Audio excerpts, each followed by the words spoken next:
Good evening and welcome to Showtime TV. I'm your host, Omar Rashada.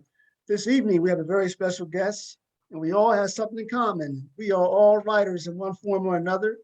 And thus far, I have three distinguished guests who are writers in their own genres. And man, we're here to have a dynamic, extraordinary program tonight.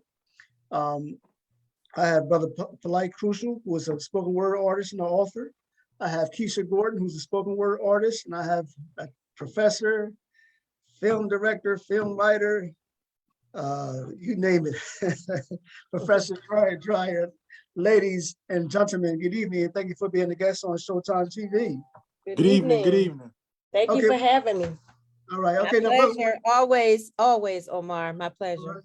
I know. Now, Brother Paul, you're on the panel with two beautiful ladies. So you're gonna say ladies first? Do the ladies first? All right. I'm okay with that. I got no problem with that. Chivalry is not dead with me. All right. Here we go. So let's go off with someone who I have an interview with. Wow, man, over a decade. Last time I interviewed her, I was on live on Comcast Channel 28. We have Keisha. Keisha, you can just, I'm gonna have everyone just introduce themselves and just say how they got started in their particular form of writing. Okay, well, good evening, everyone. My name is Keisha Gordan. I'm originally from Philadelphia, Pennsylvania. And I actually started writing years ago, just as an outlet, actually. It was a few things that I went through in my past that I was able to kind of deal with my emotions by writing. And that's kind of how I became into writing. All right, okay. Professor Dreher? Well, writing started in elementary school. Got started early. Wow. Yeah, we were told, our teachers gave us assignments to write poems, right? And write short stories, little 1-paragraph short stories. And so it just kind of, went with that. And of course, writing was never like a personal thing for me. It was always you had to write because you had to satisfy assignments, right? And even to this day, I'm still grappling with the whole thing of am I a writer or not, and what does that mean? So, wow. Mm-hmm. Okay, all right, and brother Poet. Wow. I got started writing since grade school. And like the sister previously before me, I too am from Philadelphia, even though now I live in Delaware. Okay. But writing poetry was just an outlet for me to deal with the dysfunction and the craziness that I was facing as a child. It was just a way for me to get it out once I realized that I could put it on paper and I could feel better and not carry that burden or weight. So that is what initially got me started writing, never with the intention in being in a position that I am now, where I get on stage, I perform in front of people, I have books. So that was never in the thought process. Right. Okay, well, I want to stay with you, Brother Poet. Where does your writing come from? Do you write from personal stories, or is it fictional, or is it based on the lives of other people? Just when you write your poems and you write your books, what are they based on? Let's start with Brother Poet. Well, for me, all of my poems have parts of me in them. And when I say parts of me, I'm talking about parts of my true story. All of my poems contain that. Now, what may inspire me or get me started to writing may just be, sometimes I sit in the park and I watch people. Sometimes I'm involved in conversations and the topics are important. And next thing you know, I'm jotting down notes that later turn into poetry. Because my books are poetry, both books, all poetry. And it's just, once I get started on subjects and topics that didn't directly reflect for me, as I get into the poem, I start to realize there are parts of my life that can connect with that. So then I may put a piece of me in the poem, but all of my poems start with me. Okay, Keisha? Well, for me, it's similar. I'm actually a poet as well, and I have 2 books as well. Oh, And pretty much all of my poetry is based off things I've been through or emotions that I felt, that the only way that I can express them is through my writing. And through the years, I've written songs as well. So it birthed songs from the things that I went through, the experiences that I went through. My connection with Christ and my spiritual walk has birthed many, many songs. But most of my poetry is just a ball of emotions. And so just feedback from my books have been that people can connect with me. A lot of times people don't know how to write, and you feel like you're right there and you can totally understand that person. So it's a blessing to be able to receive that type of feedback for my writing. right. Now, Professor Dreher, I believe you write films, and you have a writing, you have a writing group, as well as a professor. So, in terms of your films, do you write from a dramatic standpoint, or historical standpoint, a comedic standpoint, all the above? Well, now I'm from South Carolina, born, raised, educated, everything from South. And so Okay. the films that the scripts that I write for the films are 19th century. It's about 19th century enslaved people, right?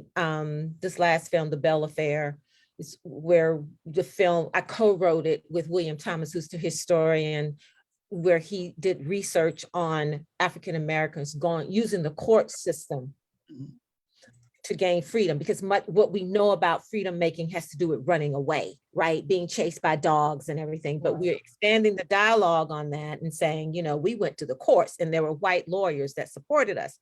So it's set in Washington, D.C. Both of the films are, well, all 3 of them are.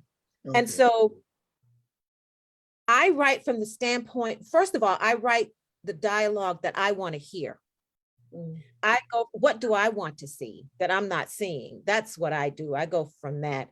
And then I use my knowledge of my own state, my own, South Carolina, right? And I look for, I shouldn't say my own state, but I look for ways I want enslaved people and free African Americans to talk, to be with each other, right? And that's what I do. And also I look at also my own culture, like using the dining room table for discussions, planning, and the like there, and interacting with each other in particular spaces. So I go from there. That's what I use. Okay, now, Professor, what university, college do you teach at, and what classes do you instruct? I'm at the University of Nebraska in Lincoln, and I teach Black ethnicity in film, specifically Blaxploitation. We just finished with Superfly, I think, and now we're moving into Buck and the Preacher with the late Sidney Poitier and Harry Belafonte. Yeah, and I also teach African American literature. And right now I'm teaching a course in Black women authors, where we're looking at Black women playwrights. Oh. Yeah, so That's what I do, playwright. That's me. That's my thing. Professor Dreher, now you've been on the show before, and you may mention in previous shows that you have a writer's workshop. You want to speak on that for a moment? Well, yeah, I meet with about 4 or 5 colleagues 4 nights a week, 7 o'clock to 11 o'clock, where we sit and we just zoom in with each other, put on our profiles, and we sit and we write. And so we know that we are not alone, right? We have our writing group.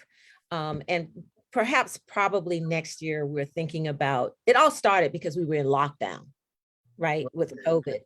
And so we're hoping to move back into a space on campus, because before that we were writing in the writing center at the university. So yeah, it was very, very productive. Okay. Okay, as Professor Dreher, I myself, when I write my plays, I like to write things, I like to touch on African-American experiences, because I just love our history. And so Keisha, and brother Poet, with you two being African-Americans, particularly brother Poet, you being an African-American male, Keisha being an African-American female, do you base your writings based on your experience, in particular, as being a Black male and as being a Black woman, because they're so powerful. I mean, we have such a great history, and we go through so much today. We went through so much in the past. I mean, we're going to go through so much in the future. So as a Black male, African-American male, Black woman, African-American female, do your writing stem from your own personal beings, being a male and female? Whoever wants to start can start. We'll defer. Oh, go ahead. Okay. Okay, I think she's giving you the spectrum. Oh, you want me to start? Okay. Oh, okay. I mean, I'll go first. I have no problem with that. As far as writing from a Black male perspective, definitely. A lot of my poems, are based in that, from my own experiences, from my interactions with the police, from my interactions. I am so sorry. Something happened. Go ahead. I'm sorry. Okay. From my interactions with protesting, being a young Black man, a son, then becoming a father, writing from that perspective as well. So yes, a lot of my poems come from my perspective as a Black man, dealing with Black love, dealing with Black hurt, dealing with Black pain. And before I go, if I could just ask the professor, what part of South Carolina is she from? Because my maternal family is based out of South Carolina in the Johnsonville, Hemingway, Kingstree area. Columbia, the capital. Okay. Yeah, but I know all of those cities, towns that you mentioned here. Yeah. Okay. So, yeah, that's where I'm from. Born, raised, everything. Okay. Southern to my core. Yeah. Okay. All right, so Keisha. For me, I don't really write from a race perspective. Okay. My writing is more from a feminine perspective, as far as emotions, love. I'm such a hopeless romantic, so a lot of my writing stems from that, between that and hurt. Also from not being raised with my biological father.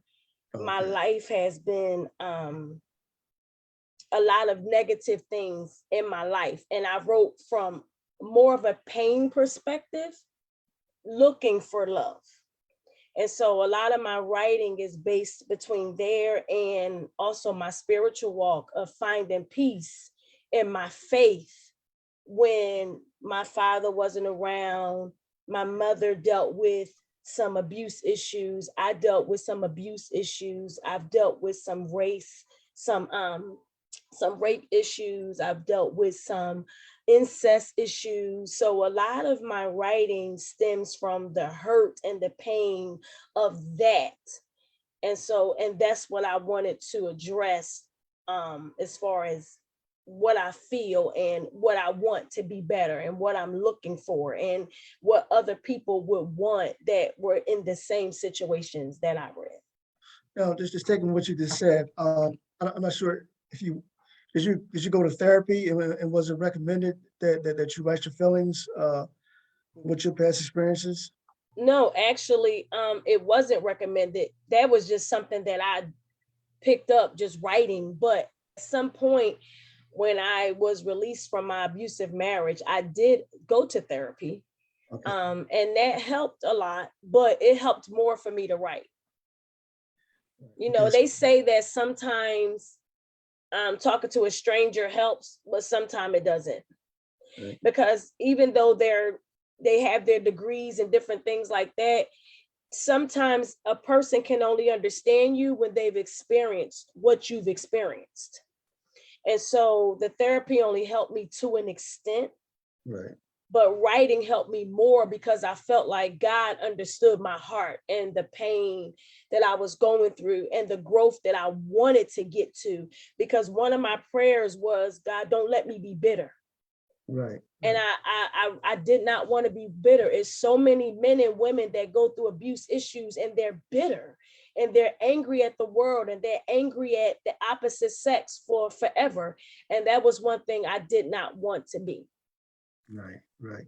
So your writing allows you to express your thoughts, express your feelings, and because a lot of times when things happen to people, if they hold it in, Yes, it's painful, and then it it is. may explode, and people may not know what's going on. So Mhm. you know, writing is definitely therapeutic, and I would imagine that you know when you share your stories through your poetry, Mm. um, which is another question I can ask you and Brother Poet in particular, since you two perform in front of a audience. Well, I can also ask Professor Dreher too in terms of a film, but when you all perform your work or show your work in front of a audience, and the audience is cheering you on, girl, go ahead, brother. Mhm. Professor Dreher, yeah, I love that movie. What does that make you feel inside? Because this is the same question that I ask motivational speakers, because when motivational speakers speak, you know, they get applause during the middle of their presentation. So as a performer, when you're up there on stage performing in front of a lot of people and they're cheering you on, do they give you standing ovations? What does that mean to you? We can start off with Keisha.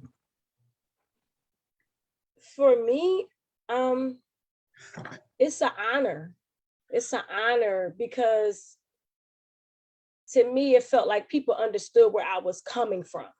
Mhm. But it was more important to me when people talked to me after the fact rather than the standing ovation, because it's respectful to stand and clap when somebody performs, you know what I mean? But after the fact, when I'm not on the stage anymore and people will come to me and say, well, Keisha, when you did this poem, what did you mean? Or I understood what you meant when you was here because that happened to me in my life. How did you get through it? Or how? That's where I find the gratification at, because now you're really trying to understand me and you're also trying to relate to me to help you. I feel like my writing is to help others, not to Right. be pat on the back, but to help others get through the same things that I went through or whatever avenue that I may speak that can help someone else relate and move past it, because forgiveness is a big part of it and forgiveness is not easy. Definitely, So definitely. that's what my gratification was, more of the after effect opposed to the standing ovation at the end. Right. Professor Dreher, so when you show your films, I guess a particular location where you show your films and people watch it, and they may applause, give you a standing ovation afterwards. And as Keisha, that they may come to you after they watch the film and tell you how great they love it. What does that do for you as a professor? Well, I mean, as a film writer, let me say. You on Well, mute, David. for me, it lets me know that what I have communicated and my team and I have communicated through the artistic expression, through that artifact of popular culture, everything, the applause, I had a screening today and there were Oh, three people. Yeah, I did. There were three people who just were crying afterwards. And for me, and we got a standing ovation, yes. And for me, that lets me know that I have done my work. I've done my work, and the energy, the aesthetic beauty in what was created reached them and did something to them and for them, right? And so that applause, it and that standing ovation, that is giving back to me. It gives back. It shows it's gratitude to me when I look at, when I see it, when I get it, when our team gets it, it's like I've done my work and I've given you the gift and you're giving me back, you know, you're giving me back, you saying, thank you for this. Thank you for moving me thank you for the story. Thank you for the time that you put into giving this to me. And then of course the question and answers is what I live for, really. You know, I want to hear the questions that people are asking and I want to answer them. Absolutely. Right. So yeah. So that's what that means to me. Awesome. Awesome. All right, brother poet, what does it mean to you when you're doing one of your poems and the people shouting out, say, yeah, brother, go ahead, do your thing. Well, I'll just say this. Therapy to me is important. I've gone to therapy. It was a blessing for me to endure and go through it, to put my truth and my stories out there. And poetry now is an extension of that therapy by the fact that I write poems and I put them in the journal and I don't share them publicly on stage, in books or whatever until I personally move past whatever it is I was writing about, whatever that pain is, whatever that experience is. And once I've moved past that in real time in my life, then I can go on stage and present that poem and share that story. So when I'm up there, I'm just going through an extension of therapy. Now, when people are clapping and giving me love, a lot of that I hear, but I really don't hear because I'm so in my head in my poem. Unless the applause is just so boisterous where I have to stop, which has happened, then I'll stop, let the people get it out. And that's humbling. It's very humbling. And then I just ask the people, do they want me to start from the beginning or they want me to pick it up where I was at? And 9 times out of 10, they want me to pick it up where I was at, and then I go through with the poem. So what I really appreciate and what really connects with me is, like Sister Keisha said, once I get off the stage, once I'm no longer performing or sharing a poem, and people are coming up asking me questions, wanting to ask me things about the poem I just shared, wanting to ask me about certain verses, wanting to ask me about my experiences. That is what I connect with the most, because then I want to try to help people, because I try to tell people in my poetry, I want you to live my experience without having to endure my pain. So by me performing and putting it out there, I'm putting my pain out there. I'm putting my truth out there. In a room full of people, sometimes 90% I don't know. But I want you to feel that so you don't have to feel the pain and you can learn the lesson. So that's where I get the connection afterwards when the people come up to talk. For those just tuning in, you're watching Showtime TV Productions Incorporated on Showtime TV. The topic of discussion, once again, is writers. And just doing this conversation is a very well-known writer. And then let me see, she's an author. She's a producer. She does so many things. A store owner. We have Miss M. Miss M, good evening and welcome to the nice program. Good evening, everyone. Good evening, family. Good Sorry evening. to be good evening. Sorry to be late for the party, but when you have a 4.5-year-old grandson, you understand, right? Okay. Good evening, good evening, good evening. Okay, Miss M. So And, let's talk about how you got started as a writer and a publisher very briefly. you know, I always wrote, as like Brother Andre said, I always wrote. As a child, I wrote. I was raised in the Caribbean, and books were not plentiful in the Caribbean. I always loved words. I always loved storytelling. You know, coming from an oral tradition, we all came from an oral tradition, but in the Caribbean, definitely oral because we didn't have the books. But moving from Trinidad to America, and I'm going to fast forward to Media Books, my bookstore that I have now in Claymont, Delaware, um, for almost 22 years. I started writing, like I said, way back, but it's interesting. I decided to share other people's story, as Brother Andre said, other people's pain, their experiences. I got into the writing, the publishing of that. So, Brother Andre, people won't have to go through what you just mentioned. Let me share the experiences of men behind bars. So this young child, this young boy, maybe sitting at First for Boys, that may be his first time sitting there and his last time sitting there. So my writing came about through hearing the voices of the voiceless, and wanting to do something about it. So that's when I pretty much I co-wrote a book with Letters to Miss M, with a young man who's doing life in prison behind bars. So it's, you know, I use my gifts for others. As Sister before said about, I think you mentioned about going back and sharing, and when you hear that applause, is that you're giving back. It's interesting. That is what we do with this in this world of art, different mediums, but we just sharing experiences, sharing our us. We may walk down the street and see something that we don't like, and we decide to take an idea and form it into a production. But it's just sharing with the world, and that's what I did with men who are behind the walls that have no voice. They thought they had no voice until they met me, and that's when I started using my skills and learning some of the skills to help them bring their stories and their experiences to us in the free world, and change lives. And that's what it's about. I'm just a servant. I'm just a servant who just loved 26 letters of the alphabet, and I make it work. Yes, I just yes, make Nice. it. Never heard that before. yes.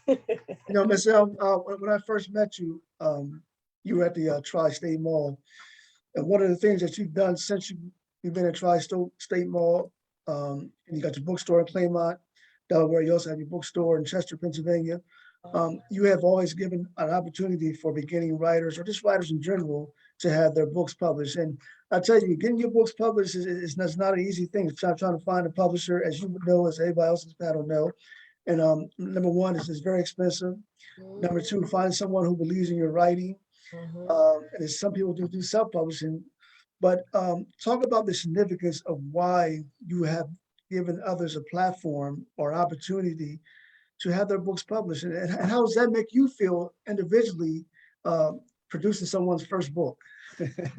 I remember the first time someone approached me to help them with a project. And I'll be honest with you, I didn't know anything about publishing. And it was a young man by the name of Leandre Prince and his book was called Bloody Money. Okay. So here I am, again, um, this, this, this service this job that I was given to minister to men behind the walls. Okay. I started learning how to publish so I can make sure that the guys who love to read behind the walls, when they came home, they could hustle something else. They can hustle their product, a story that they developed, and I was going to help them from the very thought that they had. They would send me the manuscript. I would type the manuscript myself. Okay. I would do most of the editorial process myself. Whatever I didn't know, I would outsource. But it was a beautiful thing to see a man come home and he had a product. And then I showed him how to create a business. And I showed him every fraction of that business, what to do, what not to do, to have a mentor, because I didn't have that mentor when I first did The Lies Hustlers Never Tell. That was a project I took on. And I went through I spent so much money, Brother Omar, on this one project. Wow. And no one told me, Sister M, you don't have to do this. Do it this way. No one gave me any information. I remember saying, no one did. So I give information freely now because I had a project that run me close to $15,000. And if I was given a proper editor, if I was told about a good graphic designer, okay, all these things that go into on a good printing company, all these things that go into creating a product, I would not have gone through this. I mean, this money that was a lot of money back in the days. I mean, I made the money back because in 98, when I started, you had True to the Game. It was, the urban fiction, that market was popping. So we were doing well. But the mere fact that if we have information, we must share it, because as you said, the self-publishing is a beautiful, beautiful industry when you do it and you do it right and you have mentorship. I can show you how to cut costs, because, today I would say independent publishing, right now, to me, it's the best way to go. It's costly now. Okay. It's very costly because even the price of paper has increased. So Mhm. at one point when you would get a book for maybe $3, $4 a pop, you're getting it now, you know, as not as a self-publisher, but if you outsource your book to a place like Amazon.com, who has a publishing aspect of their company, it's going to cost you. And then that means you have to then increase your retail price of the book. You know, so I mean, there are things that you have to weigh. But I Mhm. always tell young authors, I don't mind sharing what I know with others. You know, I do not mind because I know the journey I have taken. I know how expensive it can be, but it is possible. And I feel self-publishing, independent publishing, where you manage everything. You have your company, you set up a company, it's yours. You have those books in your possession. You don't have to go and order books from someone else and pay them first, and Right. then you get Get paid. your books, You know, right. then you come to the bookstores and you really can't. I can't charge an author. I cannot take a percentage from an author when I know he or she has just spent $8 to $10 on for the cost of his or her book, and then have to More than come to the that. bookstore and give me a 40%. No, that's, to me, that's wrong. But I think self-publishing is the way for someone who has a story and has something to share and experience, that maybe someone is looking to hear that particular voice, you know, to heal. Or definitely self-publishing is the way. But I use my skills for others, you Right. know, not so much for myself but for others. Absolutely. Professor Dre, I know you got to leave in a few minutes, so I just want to have you give any comments before you leave, any upcoming projects you're currently working on, or any just words of wisdom that you want to offer before you depart the conversation.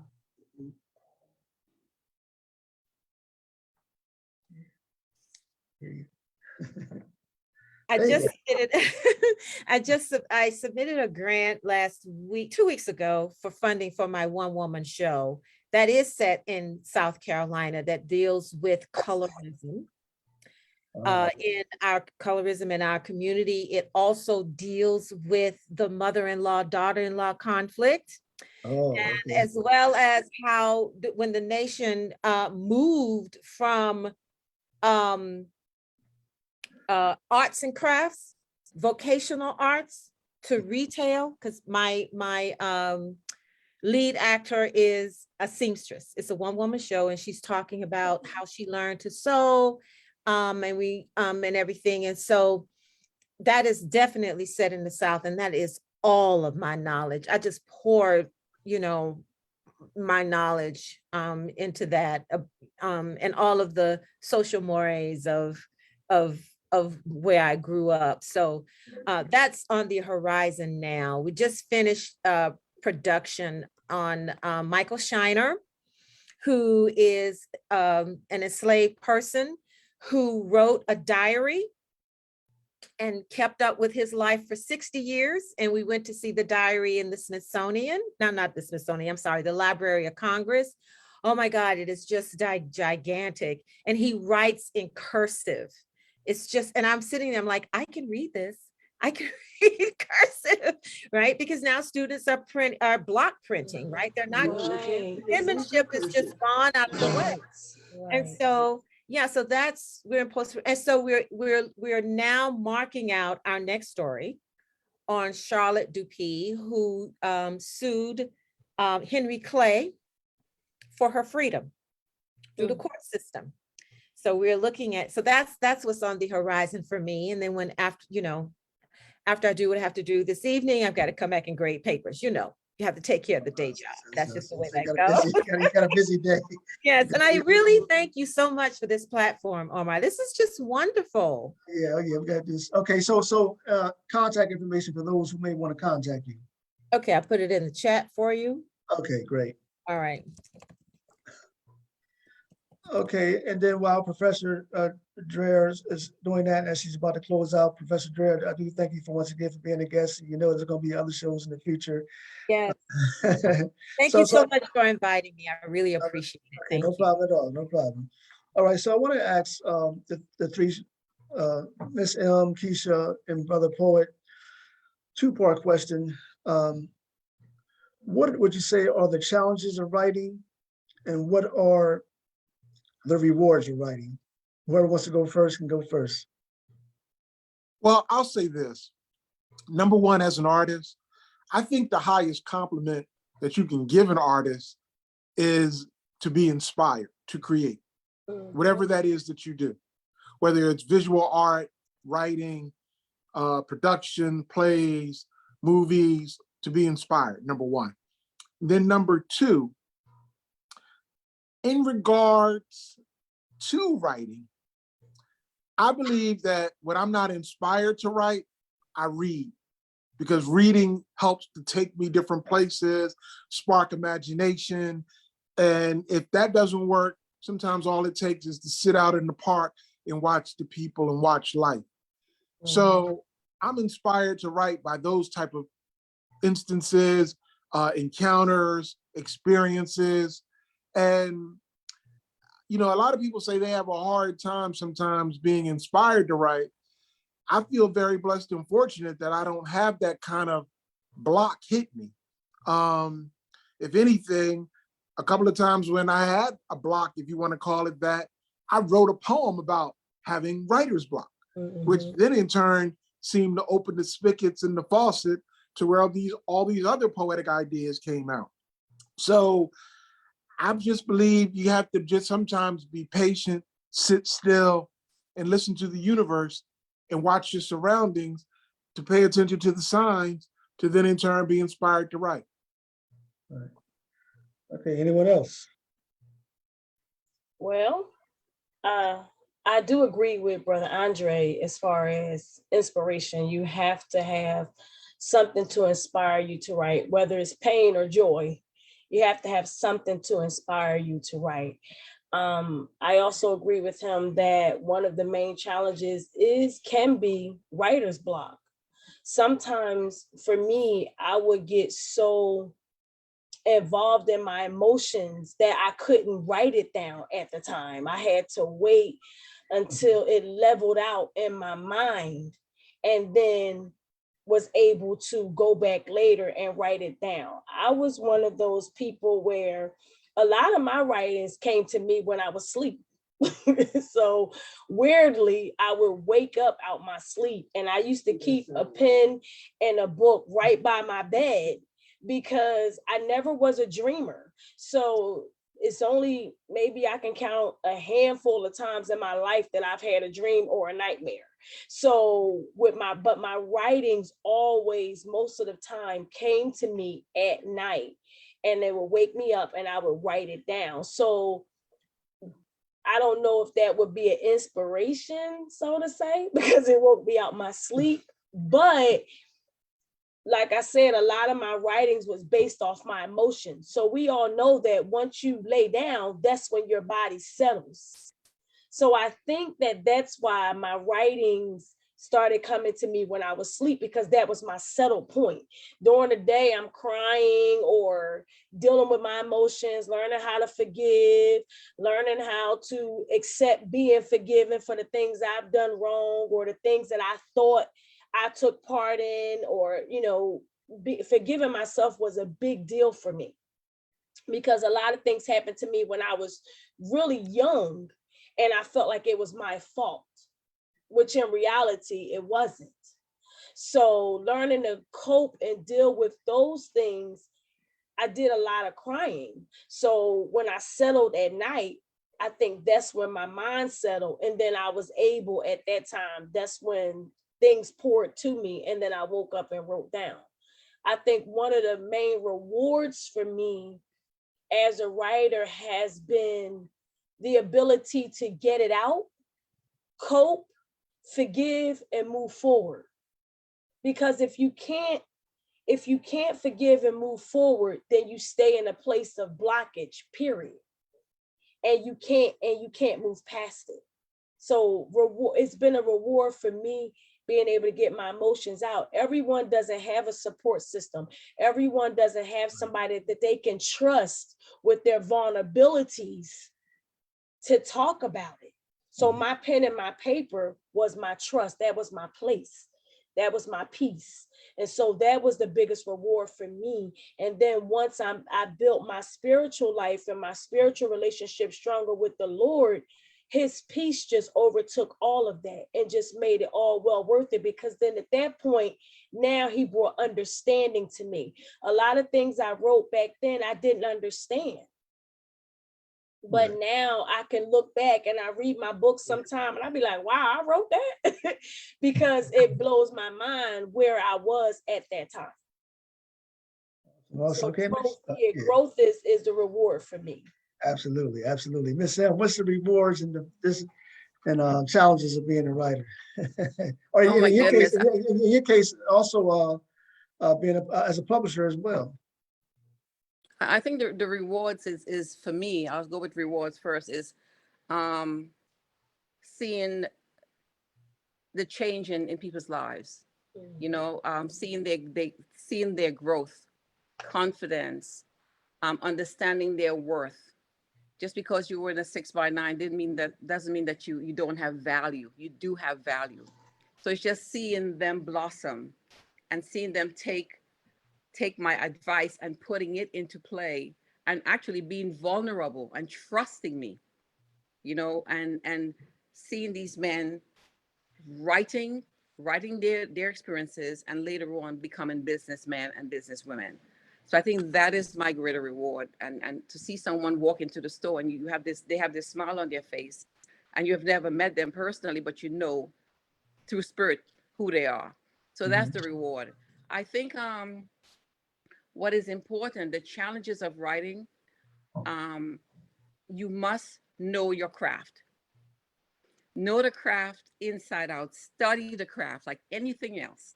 Like we study ourselves. Study the craft. So when your voice is heard, it's universal. Because not only are children in America going through pain, you have children in Brazil going through the same pain. You have different countries of the world. So when you can speak that universal language with your pain, that's very, trust me, there's a common thread running through our lives when it comes to pain and challenges and sacrifices, whatever you may call it, you know, know the craft, know how to use the craft so it can be understood universally. And I think that's what even you may be writing for, keep writing. I think Stephen King has a wonderful book on writing, you know, and the process and what he went through. And he has I think he called it the toolbox of things that we must know as writers, you know, or continue to grow your craft. Because, you know, it's just not for this era. We live global right now. And you will like someone in Iran or in the UK or in Africa or South Africa to say, wow, I can identify with that brother, with Sister Keisha or Brother Dre. I can identify. It's all about humanity. So understand and know your craft and know how to craft it well so we can understand it. Right. Can You I know, also oh, can I sure, go ahead. also add from Mhm. what Ms. M was saying as well about studying your craft?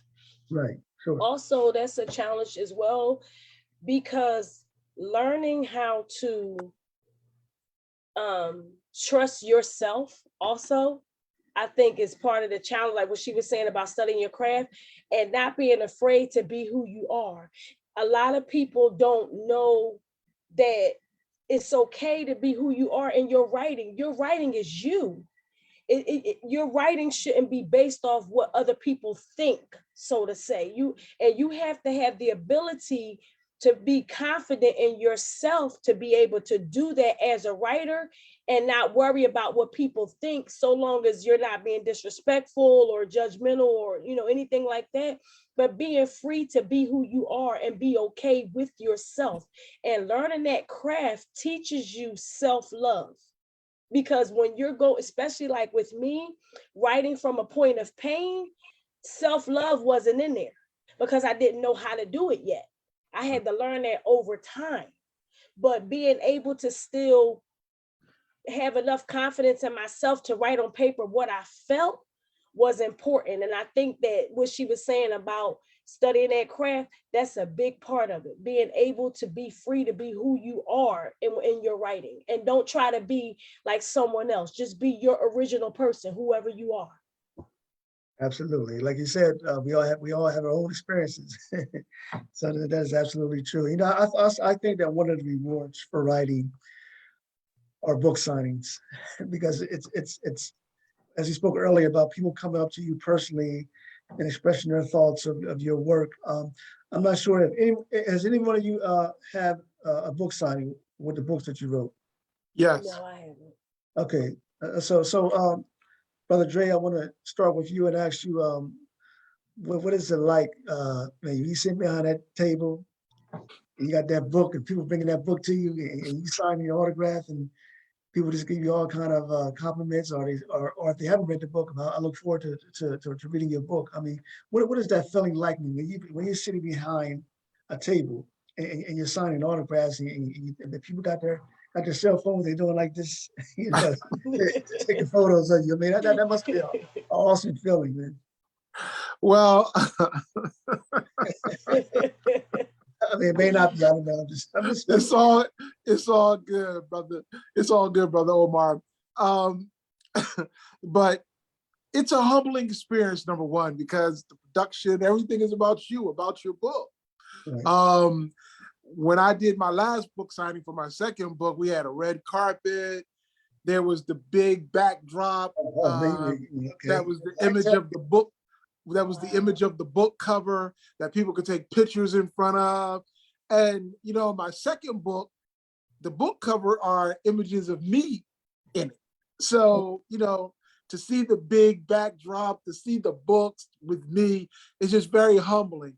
And I remember my son, he once said to me, he said, Dad, he said, this is life-changing. This will always be available. You know, parts of you will now always be around. And to hear that from my son was very humbling. And it just makes me stop to think and reflect. But it's a powerful feeling. It's a blessed feeling. And again, when I look back at my writing, when I first started writing, even now when I write, I don't write with any of this in mind, though. I don't write with the thought of, this is going to be in the book. This is going to be, I'm going to perform at the book signing or anything of that nature. I really just write what's deep inside of me to get out because it's the voices in my head, like broken, shattered glass. And I'm just trying to get those thoughts out to get them down on paper to better be able to deal with what I'm facing. And I hope that after this Zoom gathering that you've so fortunately put together today, I could talk to Miss M and maybe get my books in her store. And just to agree with Sister Rachel, my poems still wake me up in the middle of the night. I keep a journal next to me all the time with the pen because that's how they come. And I lost a poem once when I first started writing. Poem hit me in the middle of the night. I had to get up and go to work in a couple of hours. And through my arrogance, I said to myself, I'll write it when I wake up. That is the only poem I've ever lost in my life because when I woke up, I couldn't recall it. So that part hits me the hardest. Things like that hit me the hardest. So I'm blessed to be able to do the book signings, to do the autographs. It definitely will make your fingers get cramped, but it's a humbling crampness. I would never trade it for the world, and I'm definitely not complaining. It's a humbling, beautiful experience. And I tell anybody, I encourage anybody, if they ever get a chance to do it, definitely do it. Right. And Miss you have hosted, I imagine you have hosted our book signings, right? Oh, numerous. Oh, Lord. Numerous book signings. It's like entertaining, okay? A process. And while authors came from all over, Brooklyn, I'm from New York, called Baltimore, the tri-state area. The wonderful thing is I give them the skills that they need to do a proper book signing. Okay, there's a process. If you're coming to do a book signing at my bookstore, okay, I tell people all the time, well, even anywhere in Harlem, there's a process. You have to follow a process about calling the head to make sure they have the books. Did you send the books to the bookstore? There's a process. When you're there, when you're at that desk, when you're at the bookstore, oh no, we're not sitting down. You're calling people over. You interacting with the people. You lay your phone aside because guess what? You have something you want to share with a potential customer, a potential person. Okay. They don't know you. They may not. So you have to attract their attention. So you're ready for the people that you're about to serve, because you are serving. Okay. You're here. You write with a purpose, with a passion. You've experienced something. Now someone's waiting to meet you and hear your voice, and then take your book home and then get back to you and say, Brother Dre, Sister Keish, oh my gosh, you know what? This book really, truly transformed my life. I went through the same thing, so book signing, there's a process, but you have to be active in it. You have to be excited about what you have created, so people will come over, and also you want to make sales, but you have to be a part of the motion. Many authors will come and sit, and I'll say, sister, you better get up. Right. Okay, you're a first-time author. They don't know you.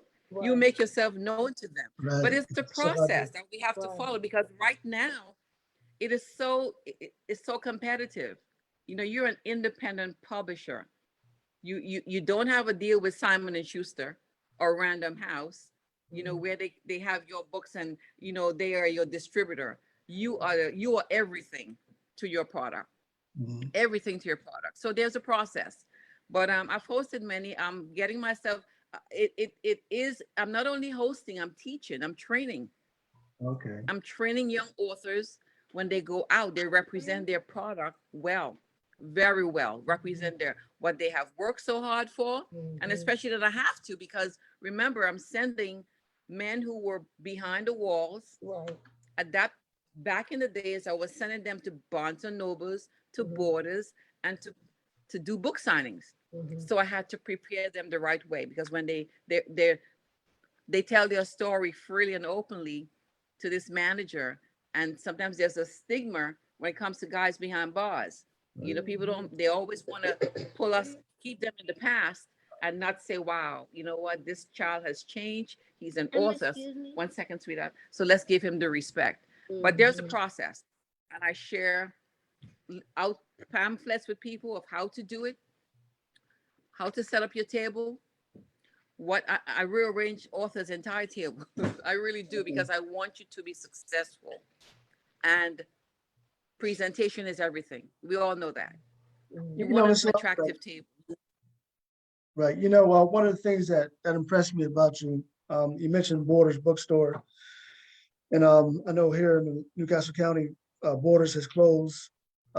If you look throughout the United States of America, at least, there are many bookstores that have closed, and you may can take credit. Amazon may can take credit for that, because everyone's going through Amazon now, ordering books, and people are ordering books online. But you have managed to keep your bookstore open. How does it do that? Brother Omar, it's like Sister Keisha said, it's a spiritual. I'm not. It's not about me. It has never been about me. It's Major Books, a different kind of bookstore. I handpick books for my store. What has impacted my life? I want to share it with my readers. I want to share it with my customers. So 1 second. I want to share with my customers, so they too can. That self-development I always strive for every day. I'm always reading, always learning, always growing. And I feel like I am there. Profit is important to keep the doors open. But Right. there are times I have to reinvest in myself. I have to invest in myself, because many times, in our Black communities, we want to take the easy way out. We speak of supporting within our communities, but sometimes it's either we forget, or it's difficult for us to continue the process as a habit. So we shy away, and we forget this bookstore or this other jewelry store, or whomever, whatever Black businesses in the community. We don't think first, let's go there. Let's go to that store and keep the dollars in the community. So it has not been easy, but I have a purpose. Like Brother Dre and Sister Keisha, we have a purpose. And it doesn't matter if one person bought your book. That one person, you have changed, or you can change that individual's life. Exactly. Keisha, I want to start off with you. As we look to close the program, I want to start with you. Are there any writers that they're out there that you admire? Like, who are some of the other authors or spoken word artists that you may have come to admire? Um, I actually don't have any favorites. Okay. I just like truth. I just like truth. Because like I said, a lot of my poetry is based off my emotions. So I just love to hear people that speak from their heart. I don't have any special people. Growing up, I always loved Stephen King because I always love horror. I don't understand why, but I've Stephen King, always man. loved horror. So Stephen King was like my go-to guy. Like I love him, his movies, his books. But as far as Well, he's a legend. He's a he classic. is, like he really Everybody is. likes him. But I don't have any favorites as far as that's concerned. But I just like to hear and listen to people that just speak their truth and have the courage to be who they are on any platform. That's what inspires me. All right. Brother Poet? Wow. As a former host of Panoramic Poetry based in Philadelphia, Pennsylvania, Whoop, whoop. as a former host of a poetry venue in Philly called Poetry and Praise, I have been blessed to see so many outstanding poets. So I want to prefix my list by saying, if I forget your name, blame my mind, not my Not your heart. But to run them down, I'm gonna just run them down as fast as I can for you, Brother Omar. There's Jill Scott Heron. I'm sorry, Gil Scott Heron, Last Poets, Black Ice, Quiet Rage, Talam AC, Brother Shice, Tammy Lady Sarcasm, Eat a Poet MC, Sam I Am, Black Root, Poet Lost Child, Sister Adrian the Pen. I mean, wow. Don't stop me. Realize me. Lena, Smite 9. Man, there's just such a list of poets I have been blessed to perform for, with, and open for. I mean, I opened for Gil Scott Heron, Nikki Giovanni, Ursula Rucker, Dr. Sonia Sanchez.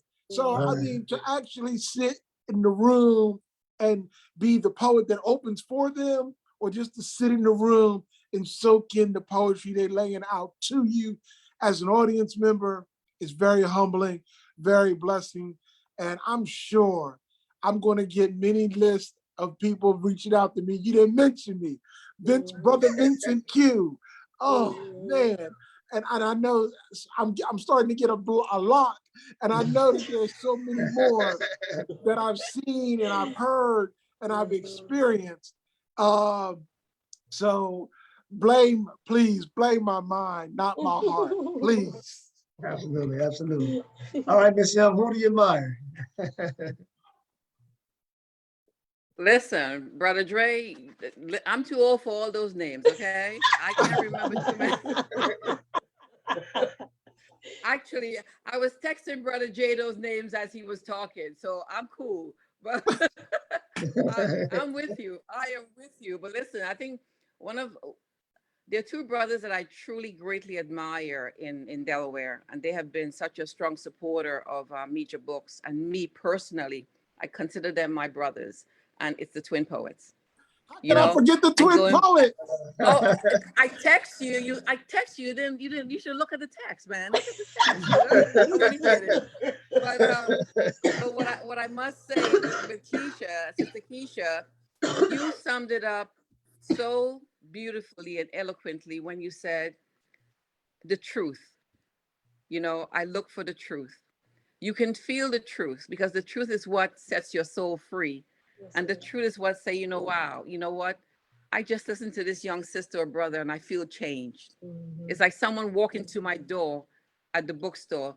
They don't come in, they may come in unhappy, but after they leave, after we had a great conversation, you can feel the spirit. Mhm. It's lifted. Yes. So definitely, I would say, sister, I'm with you. Truth. Yes, ma'am. Speak the truth, and we can feel that. Definitely.